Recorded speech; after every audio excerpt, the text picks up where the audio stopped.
pouvoir rassembler de tous les pays d'Afrique ici, c'était un rêve. La jeunesse africaine qui peut se retrouver, se parler et parler des perspectives de l'avenir de notre continent.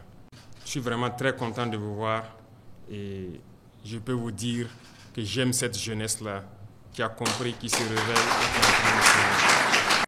Notre mission est certes difficile, mais grâce à vous, la mission est en train de devenir de plus en plus facile. Il faut qu'on se parle pour se conscientiser, pour que chacun puisse éveiller les consciences de ceux-là qui sont en train de dormir toujours.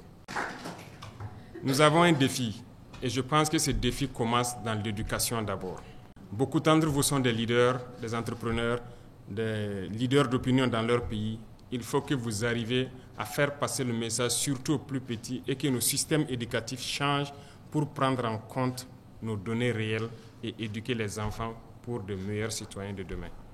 Faites en sorte que des plus jeunes et aux anciens qui n'avaient pas compris, que les gens puissent comprendre le sens du combat que nous devons mener pour que l'Afrique puisse s'unir réellement. On nous a déculturés. Ils sont venus nous imposer une culture qui n'est pas nôtre. Et je pense qu'aujourd'hui, dans tous les horizons en Afrique, nous sommes en train de revenir à nos sources petit à petit. La culture en Afrique, c'est la paix, c'est la tolérance. C'est en Afrique qu'on parle d'arbre à palabre, où les gens se retrouvent pour se parler et communiquer. Et ils ont introduit les guerres en Afrique pour que nous ne puissions plus jamais nous asseoir, discuter, parler, réfléchir pour les perspectives de l'avenir. Mais aujourd'hui, voilà que cette journée, toute la jeunesse africaine se retrouve à Ouagadougou. Pendant des heures, vous allez pouvoir échanger et planifier quelque chose pour l'avenir. À partir de cet instant, chacun d'entre vous est un ambassadeur pour faire passer le message de la révolution, pour que la jeunesse se mette au travail, s'unisse et prennent leur destin en main. Il n'y a pas de problème sans solution tant que l'on peut s'asseoir et parler. Mais il y en a aussi des situations où nous sommes obligés de combattre pour ramener la dignité et l'intégrité. C'est ce combat que mènent aujourd'hui les Sahéliens contre le terrorisme international qui nous est imposé. Nous vous remercions tous pour le soutien constant envers nos pays dans cette lutte-là. Vous avez parlé des inégalités qui grandissent en Afrique entre les riches et les pauvres. Je suis parfaitement d'accord et nous combattons ça aussi. Les plus riches deviennent plus riches et les pauvres deviennent plus pauvres. C'est inacceptable. Parce que c'est un système qui a été créé dans la plupart de nos États pour que les plus riches soient ceux-là qui portent les dirigeants en faveur donc de ces impérialistes-là. Et les pauvres restent toujours pauvres. Et c'est ce que j'ai appelé la politique hitlérienne. Nous devons tous nous unir pour que ces inégalités cessent. Parce que dans cette union, il ne faudrait pas que l'intérêt personnel prime. Il faudrait voir d'abord l'intérêt collectif. Et c'est possible. Ici, au Burkina, nous sommes confrontés justement à beaucoup de problèmes dans ce combat, mais nous allons le mener.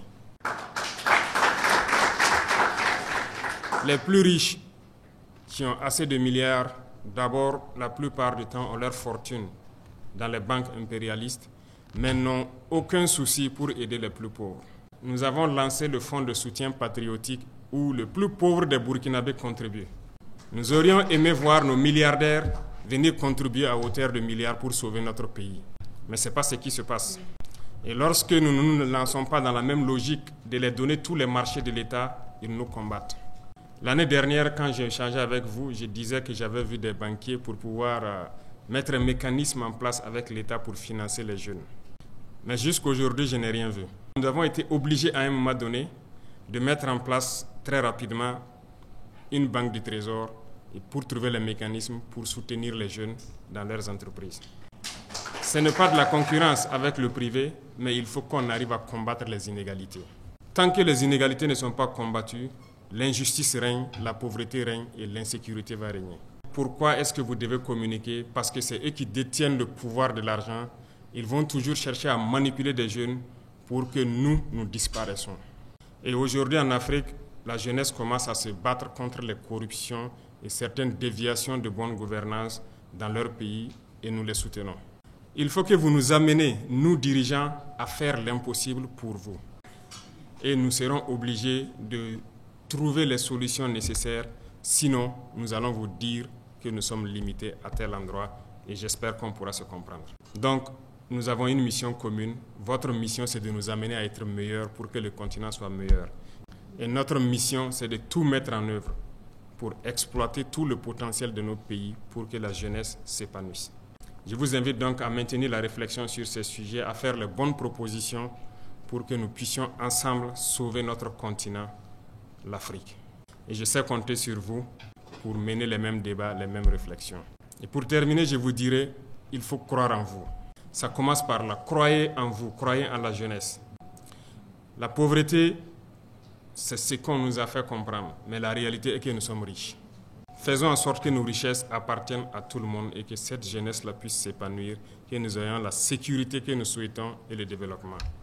Nous pouvons et nous allons gagner le combat. Bonne chance à tous et bonne réflexion.